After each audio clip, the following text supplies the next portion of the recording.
Hi, welcome to accounting with MH. तो हमारा आज का टॉपिक है दी अकाउंटिंग इक्वेशन। हम अगर इसे फंडामेंटल अकाउंटिंग इक्वेशन कहें तो ये ज़्यादा बेहतर होगा, क्योंकि एक ऐसी इक्वेशन है जिस पर तकरीबन सारी अकाउंटिंग बेस कर रही है। ये इक्वेशन है assets is equal to equity plus liabilities. तो सबसे पहले तो ये देखते हैं कि ये एसेट्स क्या चीज़ है, इक्विटी क्या चीज़ है, और फिर लायबिलिटीज़ क्या चीज़ है। तो एसेट्स को देखते हैं, रिसोर्सेज ओन्ड और controlled by a business that have economic value and are expected to provide future benefits.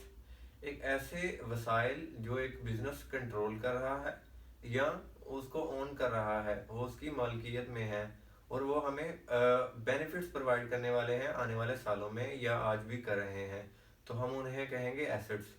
ये एसेट कौन कौन से हो सकते हैं? कुछ भी हो सकता है, प्लांट हो सकता है, कोई मशीनरी हो सकती है, लैपटॉप हो सकता है, कोई व्हीकल हो सकती है, कोई फर्नीचर हो सकता है। तो ये तमाम एक बिजनेस के एसेट्स होते हैं।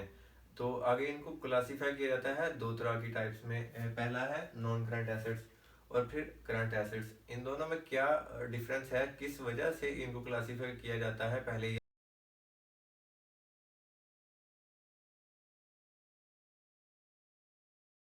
ये देखते हैं। Resources provide benefits for more than 1 year. Non current assets ऐसे एसेट्स हैं जो हमें 1 साल से ज़्यादा तक का बेनिफिट देने वाले हैं। मतलब कि हमने एक व्हीकल खरीदी तो वो नॉर्मली अगर हम उसे इस्तेमाल करना चाहें तो वह 10 साल 15 साल तक चलेगी, तो वो हमें लंबे अरसे तक एक बेनिफिट प्रोवाइड करने वाली है। तो हम इसे कहेंगे ये हमारा नॉन करंट एसेट है। नॉन करंट एसेट को हम लॉन्ग टर्म एसेट्स भी कहते हैं। इसका ही दूसरा नाम है फिक्स्ड एसेट्स। और करंट एसेट्स कौन से होते हैं? Assets having useful life of less than 1 year, या फिर resources are expected to convert into cash within 1 year. ऐसे एसेट्स जिनकी इस्तेमाल शुदा लाइफ 1 साल से कम है। मतलब हम कोई चीज़ बाय करेंगे, उसकी वो हमारा एसेट तो होगा, लेकिन वो 1 साल के अंदर अंदर ख़त्म हो जाएगा, तो हम उसे कहते हैं करंट एसेट्स। ये कौन कौन से होते हैं? करंट एसेट्स में इन्वेंट्री आती है, कैश आता है। इन्वेंट्री मीन्स ऐसी चीज़ें जो हम सेल कर रहे हैं, हमारे पास पड़ी है, तो ये हमारा करंट एसेट होगा। या कोई हमारी परचेजेज है जो हमने आगे मैन्युफैक्चरिंग के दौरान यूज़ करनी है, तो ये हमारी इन्वेंट्री होगी और ये हमारा करंट एसेट्स है। जबकि नॉन करंट एसेट्स में मशीनरी और व्हीकल वगैरह आ जाते हैं, जैसा मैंने आपको एक्सप्लेन। तो नेक्स्ट है हमारा इक्विटी। इक्विटी की तरफ चलते हैं कि ये क्या चीज़ है, लेकिन इससे पहले हमें ज़रूरी है कि हम लाइबिलिटीज़ को कवर करें कि लाइबिलिटीज़ क्या चीज़ है। अगर हम पहले लाइबिलिटीज़ को कवर करेंगे तो ये इसकी इक्विटी की समझ हमें ज़्यादा बेहतर तरीके से आएगी।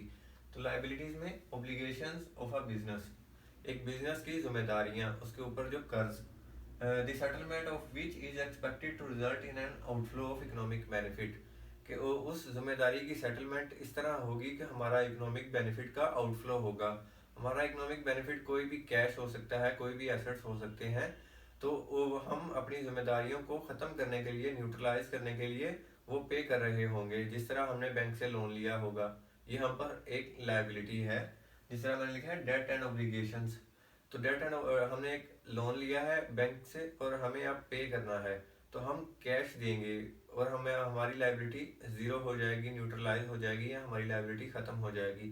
तो ऐसी चीज़ ऐसी जिम्मेदारी जिसको ख़त्म करने के लिए हमें इकोनॉमिक आउटफ्लो करना पड़े, तो ये होगी लाइबिलिटीज़। अब लाइबिलिटीज़ को भी सेम एसेट्स की तरह दो टाइप्स में तोड़ा गया है, या दो तरह क्लासिफाई किया गया है। पहले हैं नॉन करंट एसेट्स और फिर करंट एसेट्स। इनका भी नॉर्मल सेम ही है क्लासिफिकेशन का क्राइटेरिया कि 12 मंथ्स। अगर एक ओब्लिगेशन है जो हमारी 1 साल से ज़्यादा तक रहने वाली है, तो हम उसे कहेंगे ये नॉन करंट लाइबिलिटी है। और एक ऐसी ओब्लिगेशन जो 1 साल के अंदर अंदर हम ख़त्म हो जाने वाली है, तो हम उसे कहेंगे ये है करंट लाइबिलिटीज। इसको पढ़ते भी हैं, obligation that are not to be paid within 12 months.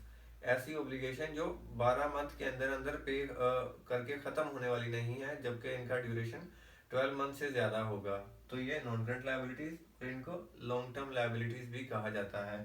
और करंट ओब्लिगेशन होती हैं obligations that are to be paid within 12 months. ऐसी जिम्मेदारियां जो 12 मंथ के अंदर अंदर ही ख़त्म हो जाने वाली हैं, और ये अराइज होती हैं नॉर्मली हमारे डे टू डे बिजनेस या रेगुलर बिजनेस या नॉर्मल बिजनेस की वजह से। तो आप भी सोच रहे होंगे कि ऐसी ओब्लिगेशन कौन सी है, जो हमारे बिजनेस करने की वजह से हम पर अराइज हो रही है। तो इसकी एग्जांपल है ट्रेड पेएबल।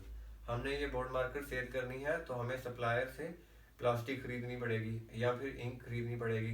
तो सप्लायर से हमने ये प्लास्टिक खरीद लिया आज, और हम उसे कहेंगे कि हम आपको इसकी पेमेंट करने वाले हैं अगले मंथ में।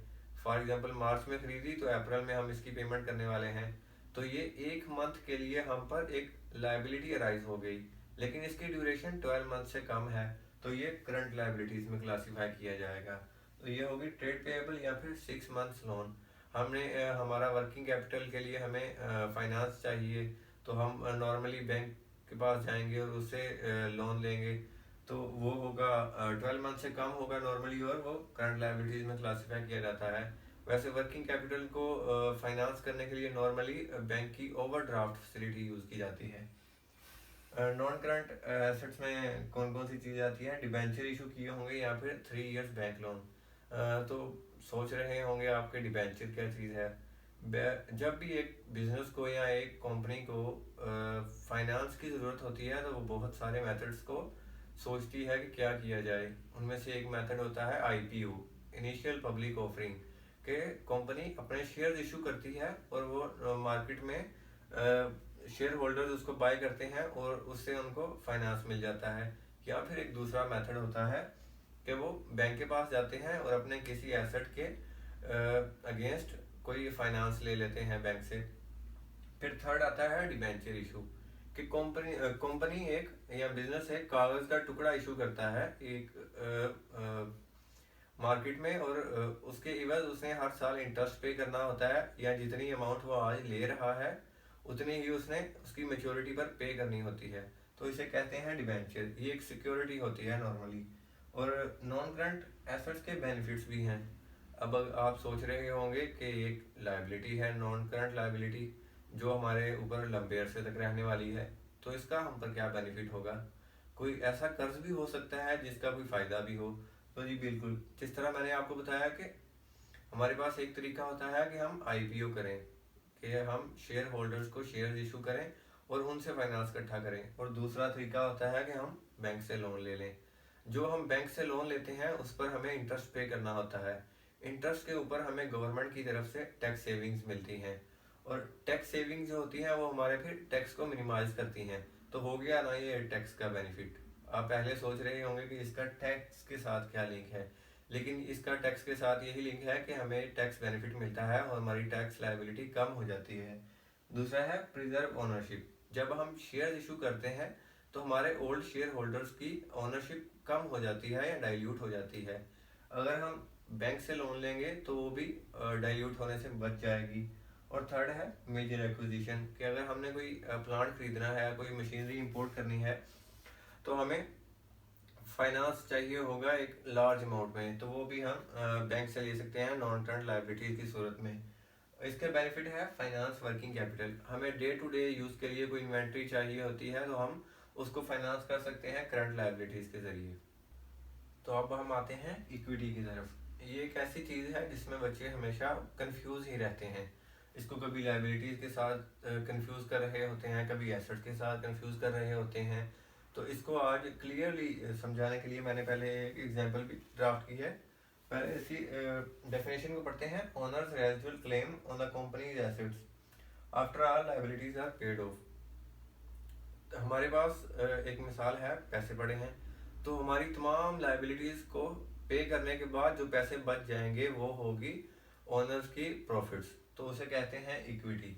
और रेजिडुअल क्लेम, जो भी हमारे पास बचा हुआ होगा, जो बचे हुए पैसे होंगे, तो वो होती है इक्विटी जो ओनर्स की तरफ जाने वाली है। फॉर एग्जाम्पल आज हमारा बिजनेस है 100 मिलियन का और उसके ऊपर 60 मिलियन की लायबिलिटीज हैं। तो आज कंपनी लिक्विडेट हो गई, हमें पहले लायबिलिटीज पे करनी पड़ेंगी। 100 मिलियन का बिजनेस है तो उसमें से 60 मिलियन की लायबिलिटीज हमने पे कर दी। अब जो 40 मिलियन बच गया ये मालिक को जाएगा, उस कंपनी के ओनर्स को जाएगा। तो ये होगी एक्चुअल में इक्विटी। इसको एग्जांपल से देखते हैं। You own a house of worth 5 lakh. मैंने एक घर लिया, मैं एक बिजनेस का ओनर हूँ, मैंने एक घर लिया जिसकी वैल्यू है 5 लाख। अब मैंने थोड़ी देर बाद, मुझे थोड़े अरसे तक एक लोन की रिक्वायरमेंट हुई तो मैंने उसके ऊपर लोन ले लिया उस घर को मॉर्गेज करके 3 लाख का। अब मुझे 5 लाख का घर, उसके ऊपर 3 लाख का लोन पे करना है। तो मेरा टोटल एसेट है 5 लाख का, जबकि 3 लाख का उसके ऊपर मैंने कर्ज पे करना है। तो नेट मेरे पास आने वाला है वो 2 लाख है। तो ये होगी इक्विटी, जो मुझे मिलने वाला है वो इक्विटी लायबिलिटीज पे करने के बाद। तो ये है अकाउंटिंग इक्वेशन। और ये अगर इसको कहा जाए कि ये बैलेंस शीट ही है तो ये गलत नहीं होगा। ये बैलेंस शीट का ही फॉर्मेट है और ये कभी भी आउट नहीं होने वाली। आउट ना होने से मुराद है कि एसेट्स हमेशा बराबर आएंगे इक्विटी और लायबिलिटीज के सम के। ये हमेशा सेम आने वाली है, और अगर ये सेम नहीं आ रही तो इसके पीछे कोई ना कोई गड़बड़ है, क्योंकि डबल एंट्री का मेथड फॉलो किया जाता है। डबल एंट्री में अगर एसेट्स बढ़ेंगे तो या तो लाइबिलिटीज बढ़ रही होंगी, या फिर एक एसेट बढ़ने से साथ ही उतनी ही अमाउंट से एसेट कम हो रहा होगा। मैं आपको प्रैक्टिकल दिखाता हूँ। फॉर एग्जांपल मैंने 100 का एक कार खरीदी अपने बिजनेस के लिए, तो हो सकता है कि मैंने इसको एक लोन के जरिए फाइनेंस किया हो, मैंने 100 मिलियन लोन से लिया हो, तो साथ ही मेरी 100 मिलियन से लाइबिलिटी भी बढ़ जाएगी। तो ये फिर अकाउंटिंग इक्वेशन मैच हो गई, 100 इज इक्वल टू 100। तो या फिर ऐसा भी हो सकता है कि मैंने 100 का एसेट लिया और मैंने किसी भी लोन से फाइनेंस नहीं किया, बल्कि जो मेरे पास पैसे पड़े हैं कैश में या बैंक में, मैंने वो पे किए और मैंने कार बाय कर ली। तो फिर क्या होगा, ये लाइबिलिटीज यहाँ पर जीरो हो जाएंगी बिल्कुल। अब तो आप सोच रहे होंगे 100 का एसेट आ गया और लायबिलिटी जीरो, तो ये इक्वेशन आउट हो गई। तो ऐसा नहीं है। जब हम 100 का एसेट लेंगे तो ये होगा 100 का एडिशन कार, जबकि हमारे पास जो 100 का कैश हमने पे किया वो भी तो हमारा एसेट था, वो हमारे पास से चला गया। तो इधर 100 का एडिशन होगा कार, और फिर 100 से ही कैश निकल जाएगा। तो यहाँ पर 100 आया और 100 चला गया, तो ये हमारे पास जीरो रह गया, और zero is equal to zero. तो इक्वेशन फिर मैच हो गई। ये इक्वेशन हमेशा मैच होने वाली है। इस अकाउंटिंग इक्वेशन के बारे में कहा जाता है कि ये विजुअल प्रेजेंटेशन है बैलेंस शीट की। तो ये गलत नहीं है, ये बिल्कुल ऐसा ही है। अगर हम बैलेंस शीट को देखें तो बैलेंस शीट में भी बिल्कुल आपको स्क्रीन पर नजर आ रहा होगा कि बैलेंस शीट में भी इसी तरह आता है कि एसेट्स में फिर नॉन करंट एसेट्स और करंट एसेट्स का सम किया जाए तो टोटल एसेट्स आ रहे होते हैं, और फिर बराबर में आ रहा होता है इक्विटी, और नीचे नॉन करंट लायबिलिटीज और current liabilities. Non current liabilities और करंट लायबिलिटीज को सम करें तो टोटल लायबिलिटीज आ जाती हैं। टोटल लायबिलिटीज प्लस इक्विटी, ये अमाउंट हमेशा बराबर आ रही होगी एसेट्स के। तो इस तरह बैलेंस शीट एक काउंटिंग इक्वेशन ही है। जिस तरह बैलेंस शीट में एसेट्स हमेशा बराबर आएंगे टोटल एसेट्स और लायबिलिटी प्लस इक्विटी के, इसी तरह ये इक्वेशन भी सेम है, asset is equal to equity plus liabilities. तो ये उम्मीद करता हूँ आपको समझ आई होगी, और ये बेसिक बेस है काउंटिंग समझने के लिए। अगर आपको ये समझ आई है तो सब्सक्राइब कीजिए और लाइक कीजिए।